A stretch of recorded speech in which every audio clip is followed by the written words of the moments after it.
तो चलिए बात करते हैं क्लीनिंग वैलिडेशन के मास्टर प्लान के बारे में। तो ये देखिए मास्टर प्लान क्या होता है, उससे पहले समझना ये पड़ेगा कि क्लीनिंग वैलिडेशन की जरूरत कब होती है। एक तो इंपॉर्टेंट ये देखिए, क्लीनिंग वैलिडेशन करने की जरूरत तब होती है जैसे कि आप मान लीजिए कि एक कोई भी टेबलेट है जिसका प्रोडक्शन स्टार्ट होने वाला है। ठीक है, मान लीजिए कि हम कोई टेबलेट बना रहे हैं एंटीवायरल ड्रग, वो एंटीवायरल टेबलेट है, बट उससे पहले कोई दूसरी टेबलेट वहां पर बनी थी। ठीक है, तो जब वो टेबलेट बन के निकल गई और अब हमको एक नई टेबलेट हमको बनाना है, सिंथेसाइज करना है, तो अब वो प्रोडक्शन डिपार्टमेंट हो सकता है, तो या एपीआई सिंथेसिस हो सकता है, आप कुछ भी मान लीजिए। तो हम यहाँ पर अभी मान के चल रहे हैं कि हमको टेबलेट बनानी है।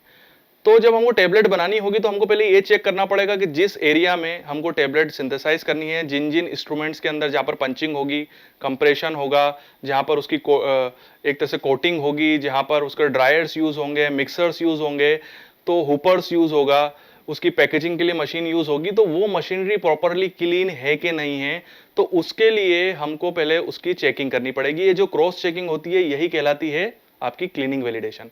क्योंकि जब तक क्लीनिंग वैलिडेशन ओके नहीं होता है तब तक आपकी जो टेबलेट है उसका प्रोडक्शन स्टार्ट नहीं कर सकते हैं। क्योंकि जब क्लीनिंग वैलिडेशन प्रॉपरली हो जाएगा, उसकी रिपोर्ट ओके हो जाएगी कि हाँ यहाँ पर प्रॉपरली क्लीनिंग हो चुकी है, यहाँ पर बिल्कुल भी जो पुरानी टेबलेट थे उससे रिलेटेड कोई भी पार्टिकल यहाँ पर बिल्कुल भी प्रेजेंट नहीं है, तो आप अपनी टेबलेट का सिंथेसाइज करना, प्रोडक्शन स्टार्ट कर सकते हैं। ये मतलब कहने का मतलब है कि टेबलेट प्रोडक्शन की फर्स्ट स्टेप ही होगी क्लीनिंग वैलिडेशन। तो क्लीनिंग वैलिडेशन का बहुत ही इंपॉर्टेंट रोल है। तो ये क्लीनिंग, जब हम कोई भी टेबलेट नई बनने आती है तो हमको क्लीनिंग वैलिडेशन परफॉर्म करना पड़ेगा। तो सबसे पहले हमको उसका मास्टर प्लान बनाना पड़ता है, और यही मास्टर प्लान हम पहले बनाते हैं कि हमको ये जो क्लीनिंग वैलिडेशन जो करना है वो कैसे परफॉर्म करना है। उसके अंदर कौन कौन, यानी कौन सी टेबलेट है जो इससे पहले बनी थी, तो उसके बारे में आपको पहले इंफॉर्मेशन होनी चाहिए। कहां पर बनी थी उसके बारे में इंफॉर्मेशन होनी चाहिए। उसके एरिया के बारे में आपको पता होना चाहिए। हो सकता है वो बहुत बड़े एरिया में, जो प्रोडक्शन एरिया है वो काफी बड़ा है, और अगर बड़ा प्रोडक्शन एरिया होगा तो वहाँ मशीनरी भी काफी बड़ी बड़ी होगी, वहाँ बड़े बड़े हुफर्स, यानी जो भी मशीनरी प्रोडक्शन में जो भी मैंने अभी नाम बताए थे वो काफी बड़े बड़े होंगे, लार्ज होंगे। तो उस हिसाब से आपको जो पर्सन हैं जो उसको हैंडल करेंगे, इस क्लीनिंग वैलिडेशन को परफॉर्म करेंगे, उनके नंबर्स भी आपको कम ज्यादा करने पड़ सकते हैं। ज्यादा लोग लगेंगे, अगर बड़ा एरिया है तो, कम एरिया है तो कम लोग लगेंगे। उसके अलावा आपके जो सैंपल कलेक्ट करेंगे, वो सैंपल को कलेक्ट कैसे करना है, उनका प्रोसीजर क्या होगा, ठीक है, तो उसके हिसाब से आपको प्लानिंग करनी पड़ेगी। मतलब एक प्रॉपर प्रोटोकॉल डेवलप करना पड़ेगा कि सैंपल कैसे कलेक्ट करेंगे, उन सैंपल्स को आपको क्यूसी तक पहुंचाना है, क्यूसी में उसको कौन हैंडल करेगा, हैंडल करने के बाद उसमें किस टाइप के टेस्ट परफॉर्म किए जाएंगे, एचपीएलसी पे होंगे कि टाइट्रेशन लगेगी कि एफटीआईआर लगेगी।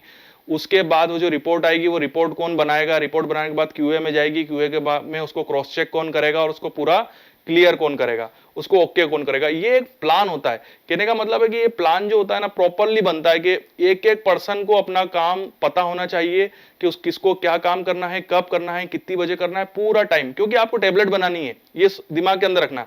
जब तक ये पूरा प्रोसीजर कंप्लीट नहीं होगा, क्लीनिंग वैलिडेशन पूरा नहीं होगा, तब तक आप अपनी टेबलेट का प्रोडक्शन स्टार्ट नहीं कर सकते हो। इसका मतलब कि तब तक आपका प्रोडक्शन डिपार्टमेंट होल्ड पे रहेगा, रुका हुआ रहेगा।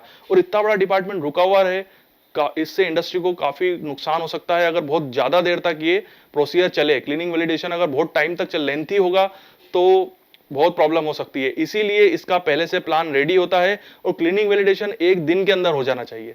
1 से 2 दिन लग जाएंगे तो बहुत ज्यादा प्रॉब्लम होगी, क्योंकि तब तक उस प्रोडक्शन डिपार्टमेंट में काम नहीं होने वाला है। क्लीनिंग हो चुकी है, डिपार्टमेंट रेडी है टेबलेट बनाने के लिए, अब उसको बस इंतजार है क्लीनिंग वैलिडेशन की रिपोर्ट का। ठीक है, तो आप समझ सकते हैं कि यहाँ पर ये जो क्लीनिंग वैलिडेशन होगा कितना तेज होगा, और इसके लिए प्लान बनाना कितना जरूरी है। अगर प्रॉपर प्लानिंग ना हो और आपको यही नहीं पता हो कि जैसे आपने सैंपल तो कलेक्ट कर लिए यहाँ पर, तो और वो क्यूसी में चलेगा, और क्यूसी पहले से ही, क्यूसी को पता ही नहीं था, आपने सैंपल भेज दिए, तो वहां पर क्यूसी में क्या होगा, क्यूसी में ये होगा कि पहले से कोई टेबलेट की टेस्टिंग चल रही थी, अब आपने अपने सैंपल भेज दिए कि सर आप इसकी चेकिंग करें, तो वहां प्रॉब्लम क्रिएट हो जाएगी। तो ये प्रॉपर क्लियर होना चाहिए, क्यूसी को पहले से इन्फॉर्म होना चाहिए कि आपके सैंपल इतनी बजे आ जाएंगे, तो वो अपना इंस्ट्रूमेंट वहां पर रेडी रखेंगे, और जैसे ही आपके सैंपल आएंगे वो उसको टेस्टिंग करेंगे और आपको रिपोर्ट जल्दी से जल्दी दे देंगे कि हाँ इसके अंदर किसी भी टाइप का कैरी ओवर प्रेजेंट नहीं है। कैरी ओवर का मतलब है उस ड्रग की प्रेजेंस जो पहले बनी थी, अगर उसके अंदर कैरी ओवर प्रेजेंट, उसको कैरी ओवर बोलते हैं, कि अगर उसके अंदर कोई कैरी ओवर प्रेजेंट है जो आपने सैंपल कलेक्ट करे क्लीनिंग के बाद, तो इसका मतलब है कि क्लीनिंग प्रॉपर्ली नहीं हुई है, इंस्ट्रूमेंट के अंदर अभी भी कहीं ना कहीं वो पार्टिकल प्रेजेंट है जो पहले टेबलेट बनी थी। तो अगर आप अब एक और दूसरी टेबलेट बनाना स्टार्ट करोगे तो उसके अंदर वो भी मिक्स हो जाएगी, कंटामिनेशन आ जाएगा। तो ये प्रॉपर प्लानिंग होनी चाहिए। तो इसे एक बोला जाता है क्लीनिंग वैलिडेशन मास्टर प्लान। अब हम समझेंगे कि इसकी प्रोसेस कैसे होती है और ये क्लीनिंग वैलिडेशन की प्रोसेस किस टाइप से परफॉर्म की जाती है। बेसिकली 4 पार्ट में डिवाइडेड है। साइड में आप देख ही रहे हैं स्लाइड्स चली रही है, तो इसको आप और भी अच्छी तरीके से नोट्स भी बना सकते हैं। तो प्रॉपरली वीडियो को पुश करके नोट्स भी बना लीजिए, तो काफी यूजफुल होंगे। जो फर्स्ट स्टेज होगी उसके अंदर पूरा क्लीनिंग का प्रोसेस होगा, जो हमारी क्लीनिंग वैलिडेशन का प्रोसेस है।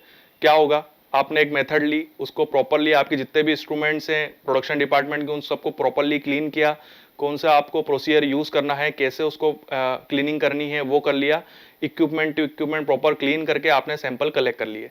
यहाँ पर आपकी पहली स्टेज कंप्लीट हो जाती है, मतलब यहाँ पर आपका क्लीनिंग डिपार्टमेंट का काम कंप्लीट हो गया। स्टेप टू के अंदर जाता है आपका डिपार्टमेंट में, क्यूसी डिपार्टमेंट में। स्टेप 2 के अंदर उन सैंपल की पूरी टेस्टिंग होती है। उसके अंदर ये देखा जाता है कि किसी टाइप का कैरी ओवर उसके अंदर प्रेजेंट तो नहीं है, वो अपनी रिपोर्ट बना देता है क्यूसी, और वहां पर स्टेप 2 भी कंप्लीट हो जाता है। ठीक है, अब बात होती है स्टेप 3 की। स्टेप 3 में क्यूसी से रिलेटेड जो भी रिजल्ट्स थे वो पहुंचते हैं हमारे वैलिडेशन ऑफिसर के पास। वैलिडेशन ऑफिसर जो होता है वो उसके साथ उस पूरे रिजल्ट को, जो क्यूसी से जो रिजल्ट मिले उसको देख के अपनी एक रिपोर्ट बनाता है, और ये रिपोर्ट जाती है क्यूए के पास। स्टेप 3 भी कंप्लीट हो गई। अब आती है स्टेप 4। स्टेप 4 के अंदर हमारा क्यूए डिपार्टमेंट है, वो उस रिपोर्ट को चेक करता है, वैलिडेट करता है, और अगर उसके अंदर कोई प्रॉब्लम आती है तो एक्शन भी लेता है या उसको सही करने की कोशिश करता है और उसके भी डॉक्यूमेंट बनाता है। तो स्टेप 4 के अंदर आ गया हमारा क्यूए डिपार्टमेंट। एक चीज और कि यहाँ पर एक पार्ट और होता है, वो होता है क्लीनिंग वेरिफिकेशन। देखिए, क्लीनिंग वेरिफिकेशन के ऊपर मैंने आपको बताया था कि एक एक्सेप्टेंस क्राइटेरिया होता है और एक लिमिट होती है, उसी के हिसाब से यहाँ पर वेरिफिकेशन होता है, जो कि क्यूसी से जो रिजल्ट्स आते हैं उसी के बेसिस पे हम पता कर सकते हैं कि हमारी जो क्लीनिंग हुई है वो एक्सेप्टेंस क्राइटेरिया और लिमिट तक पहुंची है कि नहीं पहुंची है। तो वो क्यूए जो डिपार्टमेंट होता है वो आपको क्लियरेंस देता है, मतलब रिपोर्ट, आखिरी रिपोर्ट क्यूए के पास गई, उसने रिपोर्ट ओके करी और वो क्लियरेंस दे देगा कि हाँ प्रोडक्शन चालू करो। ठीक है, तो ये जो क्राइटेरिया होता है एक्सेप्टेंस क्राइटेरिया तक होना चाहिए, या विजुअली भी चेक किया जाता है। कुछ ऐसे पार्ट्स भी होते हैं जहां पर विजुअली भी चेक किया जा सकता है, कि विजुअली भी एक बार क्यूए डिपार्टमेंट को, मतलब प्रोडक्शन डिपार्टमेंट को क्रॉस चेक करता है कि किसी भी टाइप की प्रॉब्लम तो यहाँ पर नहीं है, क्लीनिंग हुई है कि नहीं हुई प्रॉपर्ली, तो विजुअली भी देखता है, और जो एक्सेप्टेंस क्राइटेरिया है उसके थ्रू भी चेक करता है। तो अब हम बात करते हैं कि क्लीनिंग वैलिडेशन के अंदर क्या जितने भी पार्ट होते हैं उन सभी के सैंपल कलेक्ट करके क्या क्यूसी तक पहुंचाया जाता है, और उन सभी के अंदर क्या कैरी ओवर या ड्रग की प्रेजेंस को चेक किया जाता है? तो ऐसा नहीं है, क्योंकि अगर ऐसा होगा तो सीधी सी बात है क्लीनिंग वैलिडेशन प्रोसीजर काफी लंबा हो जाएगा। और जैसे कि मैंने आपको बताया कि क्लीनिंग वैलिडेशन जो होगा वो बहुत ही जल्दी हमको कंप्लीट करना है, तो क्योंकि सीधी बात है कि जब तक क्लीनिंग ये वैलिडेशन चलेगा तब तक आपका जो प्रोडक्शन डिपार्टमेंट है वो होल्ड पे रहेगा। ठीक है, इस वजह से आप सारे सैंपल्स को कलेक्ट करके, क्योंकि इतने सारे पार्ट है, जैसे मैंने बताया कि अलग अलग प्रोडक्शन के पैकेजिंग के अलग इंस्ट्रूमेंट है, आपके मिक्सिंग के अलग डिपार्टमेंट है, ड्रायर है, सीव है, पंचिंग मशीन है, कंप्रेशन मशीन है, आपका कोटिंग मशीन है, इतने सारे हैं, तो उन सभी के क्या सैंपल कलेक्ट करने पड़ेंगे? तो ऐसा नहीं है। इसीलिए आपने जो गाइडलाइन है उन्होंने ऐसे 3 लेवल्स दिए हैं, और इन 3 लेवल के हिसाब से आपको यहाँ पर सैंपल को पहुंचाना है। तो कंडीशन से अलग अलग कि जहां पर हमको कैरी ओवर मिल सकता है और जहां पर कैरी ओवर नहीं मिल सकता है। तो जैसे कि फर्स्ट जो पार्ट होता है वहां पर उनको डिवाइड किया गया है। अब फर्स्ट पार्ट कौन सा हो सकता है? ऐसा पार्ट जो कि डिपार्टमेंट, क्योंकि देखिए प्रोडक्शन डिपार्टमेंट में क्या होता है कि अलग अलग चेंबर्स बने होते हैं, तो चेंबर्स के बीच में कुछ एरिया है, वहां की भी क्लीनिंग की जाती है, तो उसका आपकी टेबलेट से कोई लेना देना नहीं है। तो वहां पर जो हमको सैंपल कलेक्ट करके कैरी ओवर की कोई जरूरत नहीं है, तो लेवल 1 के अंदर तो वो पार्ट आ गया। यहाँ पर इन सैंपल्स को हमको क्यूसी पहुंचाने की जरूरत नहीं है। तो ये हो गए वो पार्ट जो बिल्कुल भी सेफ है। यहाँ पर आपने क्लीनिंग कर दी और क्लीनिंग से जो भी इंप्योरिटी थी वो क्लीन हो गई। ठीक है, आप विजुअली भी चेक कर सकते हैं यहाँ पर कि विजुअली कुछ नहीं दिख रहा है, ओके, ये प्रोडक्ट को कोई इफेक्ट नहीं करेंगे, तो ये सैंपल तो नहीं जाएंगे। लेवल 2 के अंदर वो आते हैं जो हल्का सा कैरी ओवर रख भी सकते हैं और नहीं भी, और वो पार्ट जिनको हम क्लीनिंग के थ्रू यहाँ की कैरी ओवर को हटा सकते हैं। ठीक है, इसके अंदर कौन सा आ सकता है? यहाँ कि कुछ बकेट्स जिसके अंदर हमने टेबलेट्स को इधर से उधर ट्रांसफर किया, वो उनको क्लीन करा के नहीं करा, या कुछ टेस्टिंग जो, क्योंकि जब टेबलेट का प्रोडक्शन होता है तो वहाँ पर टेस्टिंग किट्स भी होती है, हार्डनेस टेस्टर होता है, ठीक है, फ्राइबिलिटी टेस्टर होता है। तो इस टाइप के जो पार्ट है जिसके अंदर कैरीवर हो सकता है, बट हम उन कैरीवर्स को क्लीनिंग के थ्रू हटा सकते हैं, जहां पर तो जरूरी भी है, कर भी सकते हैं, नहीं भी कर सकते हैं, तो ये डिसाइडेड होता है पर्सन के ऊपर। ठीक है, तो ये आ गया लेवल 2। बट लेवल 3 बहुत इंपॉर्टेंट है। यहां पर जो पार्ट एपरेटस आएंगे इनके सैंपल को तो हमको क्यूसी में भेजना है और कैरी ओवर चेक करना है, क्योंकि हाई रिस्क होते हैं यहाँ पर। अब यहाँ पर कौन सा, मतलब बेसिकली यहाँ पर आएंगे आपका कंप्रेशन मशीन, आपकी कोटिंग, आपका मिक्सर, आपका ड्रायर, ठीक है। तो ये पार्ट ऐसे होते हैं जो टेबलेट के जो आपका हुपर होता है वहां से भी सैंपल कलेक्ट करने पड़ते हैं, जहां से आपका पाउडर जो होता है वो कंप्रेशन तक पहुंचता है।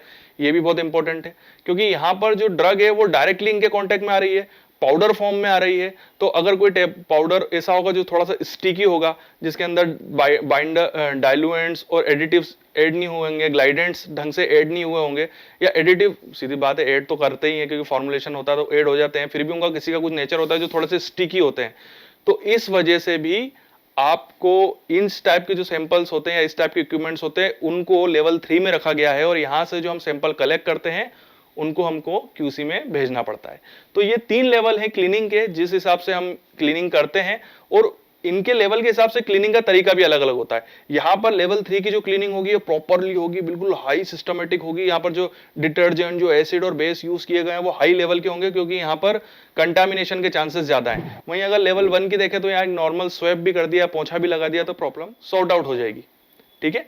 तो लेवल 1 के अंदर आपको क्लीनिंग भी प्रॉपरली सिंपल वे में भी कर सकते हैं, बट वहीं अगर हम लेवल 3 की बात करें तो यहाँ पर आपको क्लीनिंग भी थोड़ी सिस्टमेटिक वे में करनी है, बहुत ध्यान रख के करनी है, प्रॉपर प्रोसीजर फॉलो करना है, और जो डिटर्जेंट रिक्वायर्ड है, जो एसिड और बेस रिक्वायर्ड है, उनको ही यूज करना है। एक इंपॉर्टेंट इंफॉर्मेशन कि अगर आप भी इन इंस्ट्रूमेंट पे ट्रेनिंग करना चाहते हैं तो you are most welcome in our institute. Institute का एड्रेस और सारी इंफॉर्मेशन, चाहे वो ईमेल आईडी हो या चाहे उसका मोबाइल नंबर हो हमारा, वो सभी हमने डिस्क्रिप्शन बॉक्स में दिया हुआ है। आप हमसे डायरेक्टली कांटेक्ट कर सकते हैं, और अगर आपकी कोई क्यूरी है तो वो भी आप हमको बता सकते हैं। साथ ही साथ अगर आप कुछ ऐसे प्रोजेक्ट्स वर्क से जुड़े हुए हैं, कोई पीएचडी वर्क से जुड़े हुए हैं, या आप कोई ऐसे कोर्स से जुड़े हुए हैं जहां पर आपको इन इंस्ट्रूमेंट्स की रिक्वायरमेंट है, या आपके पास कुछ ऐसे सैंपल हैं जो इस पर्टिकुलर इंस्ट्रूमेंट्स पे ही रन हो सकते हैं बट वो आपके पास अवेलेबल नहीं है, तो हमारा इंस्टीट्यूट ऐसी कंसल्टेंसी सर्विस भी प्रोवाइड कराता है, और उससे रिलेटेड इंफॉर्मेशन भी हमने हमारे लिंक बॉक्स के अंदर और डिस्क्रिप्शन बॉक्स के अंदर आपको प्रोवाइड कराई है। तो बने रहिए हमारे साथ और हमारा वीडियो देखते रहिए। साथ ही साथ हमारे चैनल को सब्सक्राइब करें और बेल आइकन को हिट करें। Thank you.